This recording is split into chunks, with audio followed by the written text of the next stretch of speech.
Hello and welcome to Wrestling with Real Estate, where we look to chokeslam all your real estate problems and your mindset problems.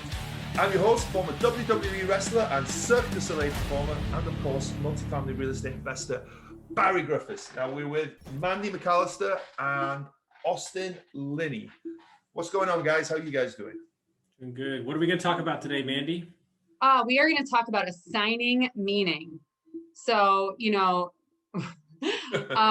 so in terms of things happening to you, good, bad, positive, negative, we as human beings assign a meaning to it, so it's not the thing that happened, it's the meaning that you allow it to encompass in your life, right? So a parent dies early in your life, you can assign a meaning to that you need to become the very best version of yourself you can be, or you can spiral downward and take it in a completely different direction. So, what something means to you is totally your choice. So, Barry, what does assigning meaning mean to you? I love this.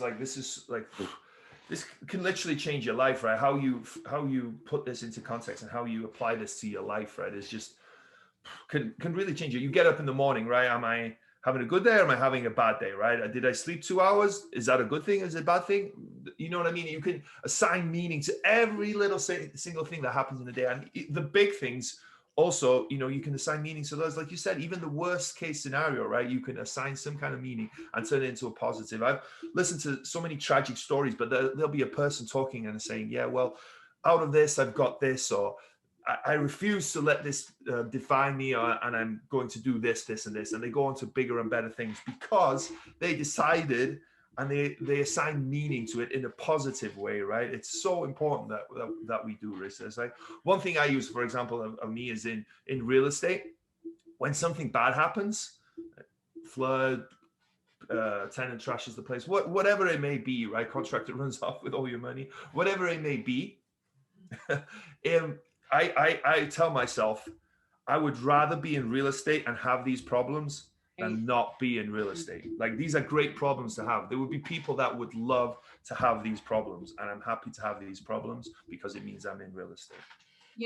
This is funny. This is a little off topic, but like in terms of relationship stuff, like, I was talking about, like, it's hard to co-parent, like that is a hard, but I choose this hard than being in a marriage that didn't work for me all day long. So whenever that hard is happening, I remind myself, I choose this hard over that hard. Austin, sorry. Well, I'll turn this conversation and kind of throw it for a loop, because it's something I've been sitting with a long time as you work with people that are in rehab, and I have changed who I am as a person and divorced and all that stuff.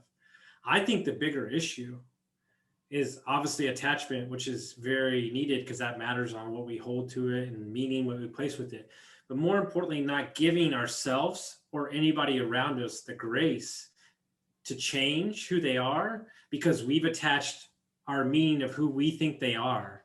And that's the only thing that's going to exist. Like, here's the problem that a lot of drug addicts and alcoholics have is even if you're 2 years, 3 years removed, the family members or the people that know you as that just beat you up and hold you hostage against who you were because their attachment to who you were meant something to them for their life, and you're not allowed to change. And so you've moved on, you've changed, but they're still talking to you as that way. And so their attachment placed on you actually hurts more than your attachment towards how you feel about yourself. And so we have to make sure that we are comfortable in who we are and understand that if somebody else is going to feel that way or their attachment towards us is something that we can't control, and we have to stand firm in who we are. Wow, I think that's a really interesting, you're totally right. Like, the end of the day, we only control our decisions, right? We only control the meaning that we place on things.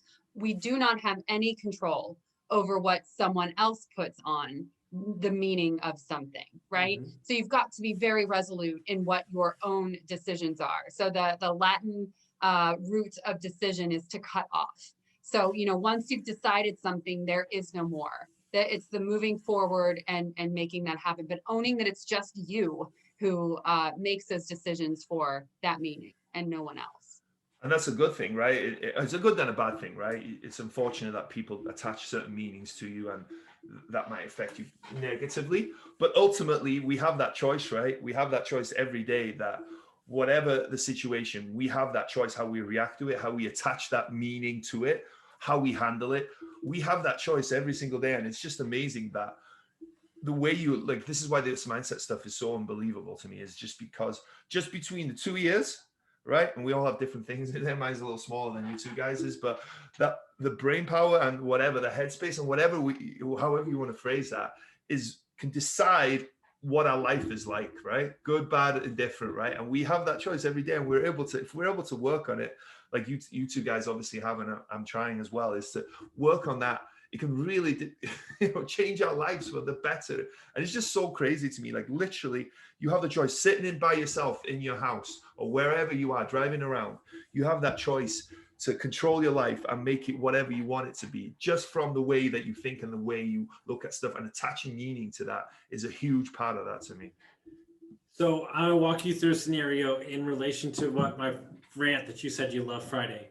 So we all know that the subconscious mind controls 80 to 90% of what we do every day, right? Mm-hmm. Well, here's another secret about that. The subconscious mind doesn't know the difference between reality and real. So if you create your own reality by the way you believe in yourself, then your mind's going to operate in the space that you've created. Totally. So ultimately, you control everything that happens to you.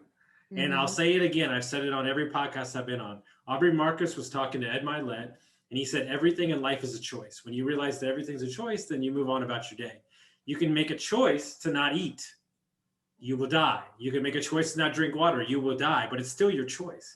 And so too many times in life, we're walking in a scenario where we think we don't have a choice. I have to do this meeting. I have to jump on this podcast. I have to do this. You don't have to do a fucking anything. So here's the scary thing, right? On the coaching calls I've been on today, and I'm guilty of it too.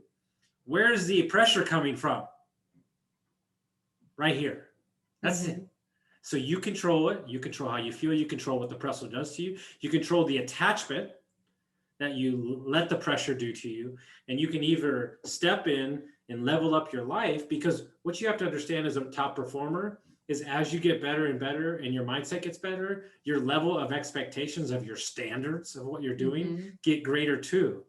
And so it's in those moments that we create the space necessary to give ourselves the grace to not have attachment where we think we need to be and just live in where we are. If and that's where the real magic is. And it's for sure, right? And it's that attaching a meaning, right? You said we have that choice, right? We don't have to be in real estate, right? We don't have to invest, right? We don't have to be going out there and hustling and doing all this stuff, right? But we get to. Yes, exactly. We all get to. We're lucky enough that we get to do this, right? And aren't we so lucky that we're able to do that? When you phrase it like that, doesn't that change? Like, and I'm going through this epiphany right now, this very second as I'm doing this, because it's like, we get to be on calls. We get to underwrite deals. We get to talk to people and try and help them and work with them, right? So I was running my accountability call for Aspiring Women on Fridays, and I was listing my things that I'm doing, right? And I was a little bit stressed out because I had a deadline for a chapter in a book I'm writing. And I was phrasing it like, I get to write this chapter. I get to mom my 5-year-old. I get to have a 5-year-old birthday party for him. And someone pointed out that, oh my gosh, you're saying this, I have completely rewired my brain. It's taken a lot of effort, right? But you appreciate things a lot more when you assign that type of a meaning to, what it is that you're doing. So great point, Barri. And I love how you said that as well. Real and reality are two different things, but we get to create our reality, right?